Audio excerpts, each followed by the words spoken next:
안녕하세요. 날마다 기막힌 정오의 박정우 목사입니다. 7월의 첫날입니다.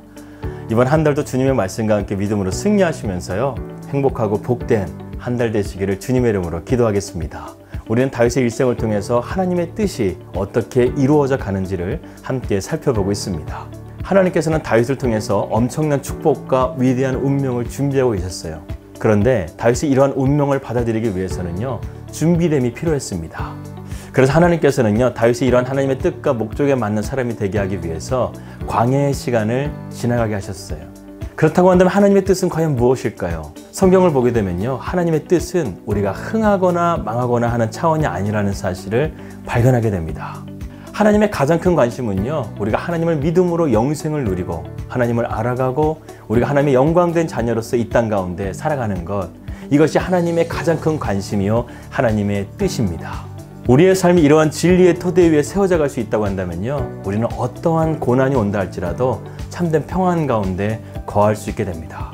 너희 믿음의 확실함은 불로 연단하여도 없어질 금보다 예수 그리스도께서 나타나실 때에 칭찬과 영광과 존귀를 얻게 할 것이니라.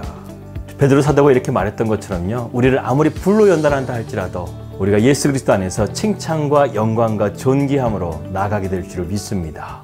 다윗의 인생도 그러했어요. 우리가 다윗의 인생을 살펴보면서요, 이러한 하나님의 뜻이 더욱더 분명하다는 사실을 알게 됩니다. 다윗은 지금까지 많은 고난을 겪었지만 사무엘상 24장부터 겪어야 되는 고난은 더욱더 만만치 않은 고난이 그의 앞에 기다리고 있습니다. 더욱더 놀라운 사실은요, 다윗이 아둘람 동굴에서요, 참되신 하나님을 만나게 됩니다. 그때부터 다윗이 인간적인 피난처를 찾지 않아요. 하나님이 나의 진정한 피난처이심을 고백하는데, 마치 하나님께서 다윗에게 야, 너 정말 그러냐?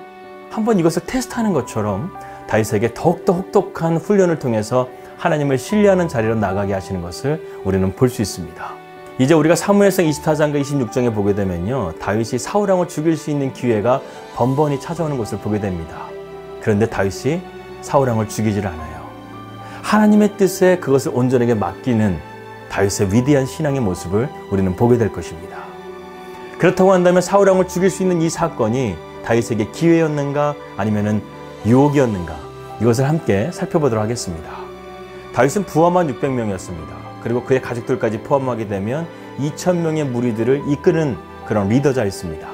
다윗은 2000명의 무리들을 이끌고 그 일라로 갔다가 또 호레스를 갔다가 그리고 10황무지에 갔다가 지금은 엔게디 광야까지 이르렀습니다.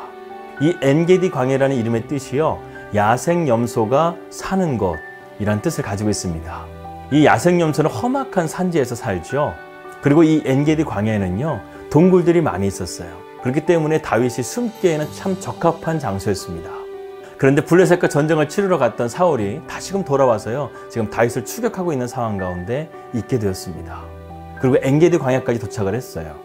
사울왕은 3000명의 이 군사들을 이끌고 엔게디 광야를 샅샅이 뒤졌습니다. 그런데 찾을 수가 없는 거예요. 그러다가 사울이 용변을 보기 위해서 동굴에 들어가게 되는데, 마침 그 동굴이 바로 다윗이 숨어 있었던 동굴이었던 것입니다. 여러분이라면 어떻게 생각하시겠습니까? 정말 일생일대의 기회 아닙니까? 원수가 지금 자기 소굴로 들어온 것과 마찬가지잖아요. 다윗의 부하들은 숨을 죽이면서요, 이 사울왕을 죽일 명령을 기다리고 있었습니다. 다윗이 가만히 있자 오히려 부하들이 다윗에게 강력하게 지금 호소하고 있습니다. 다윗이여, 지금 이것은 기회입니다. 하나님께서 우리에게 주신 기회입니다. 우리가 손만 내밀면 사울왕을 처단할 수 있습니다. 오늘 여기서 끝을 냅시다. 그리고 이스라엘의 왕이 되십시오. 이렇게 다윗에게 강력하게 건의하고 있는 것입니다. 그들은 다윗이 용변을 보고 있는 사울왕의 뒤로 다가가서 그의 등을 찔러서 이 모든 문제를 끝내기를 간절하게 원했습니다. 드디어 다윗이 걸어가기 시작합니다. 사울왕과의 거리가 좁혀져 갑니다. 그런데 다윗은 사울왕의 옷깃을 살짝 자른 이후에 다시금 자신의 진영으로 돌아옵니다. 그의 부하들은 너무나 어이가 없어 했습니다. 도대체 왜 그랬는지 이해할 수가 없었습니다. 그러자 여기저기에서 부하들의 불평이 나오기 시작합니다.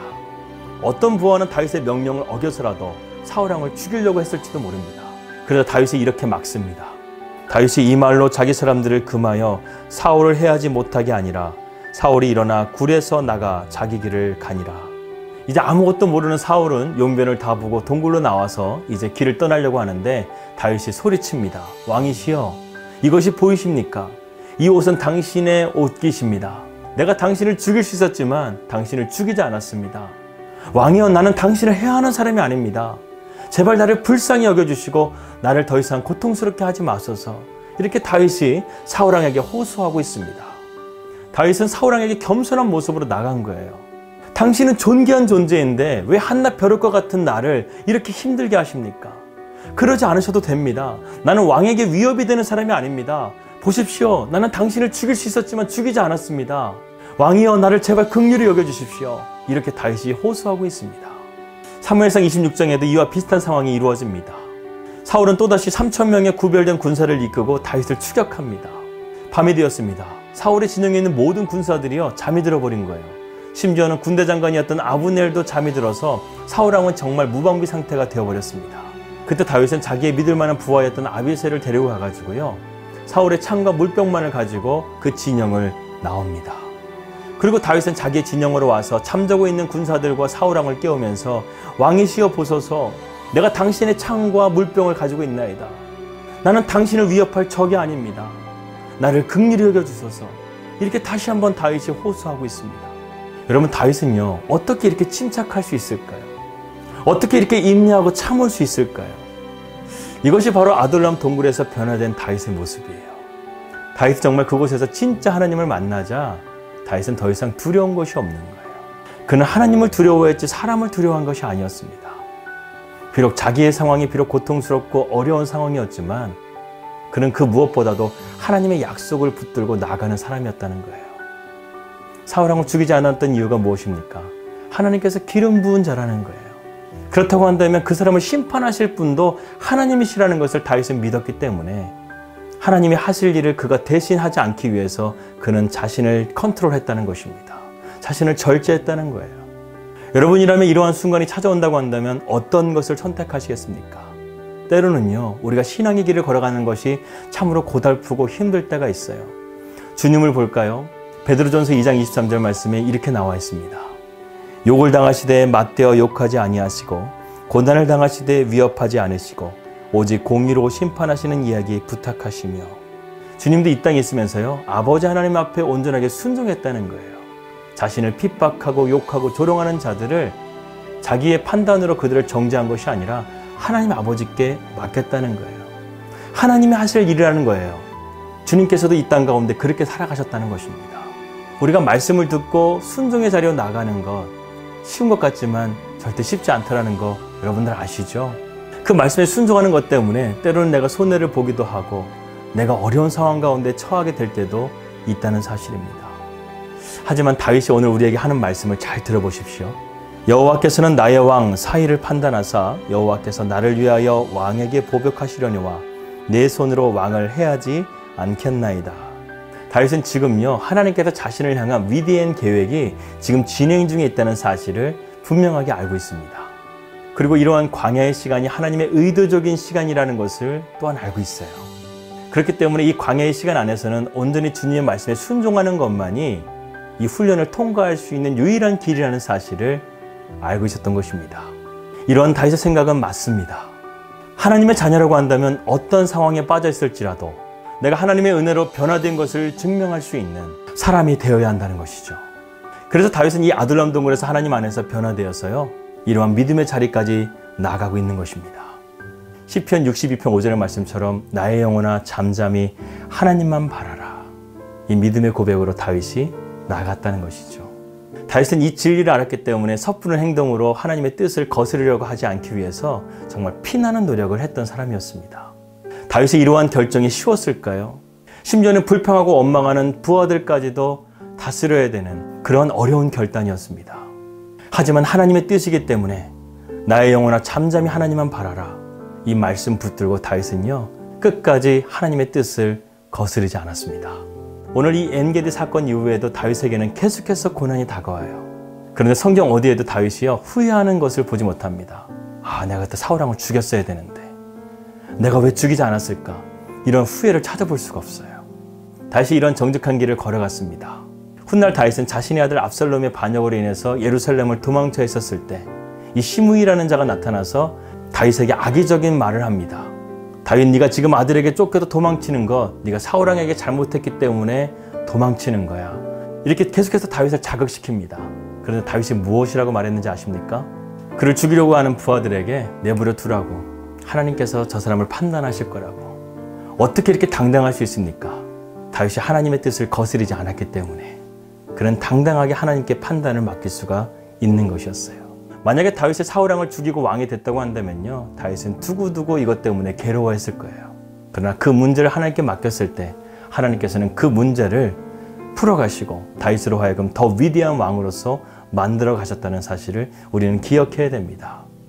그리고 그를 따랐던 600명의 부하들이 이러한 다윗의 모습을 보면서 감화가 되어서 그들도 다윗을 따라서 바른 행동으로 나아갈 수 있도록 변화시켰습니다. 여러분, 이처럼 리더의 역할은 중요한 거예요. 어떤 능력보다, 어떤 인기보다도요, 정말 중요한 리더의 자질은 하나님의 뜻 안에서 바로 서 있는 것입니다. 하나님의 말씀 안에서 정직하게 서 있는 거예요. 그런 가운데서 어떠한 비난이 오고 박해가 온다 할지라도요, 하나님이 그것을 판단해 주십니다. 그러면 된 거예요. 다윗이 아둘람 동굴에서 하나님을 깨달았던 그 고백을요, 시편 57편 2절에서 3절 말씀은 이렇게 고백하고 있습니다.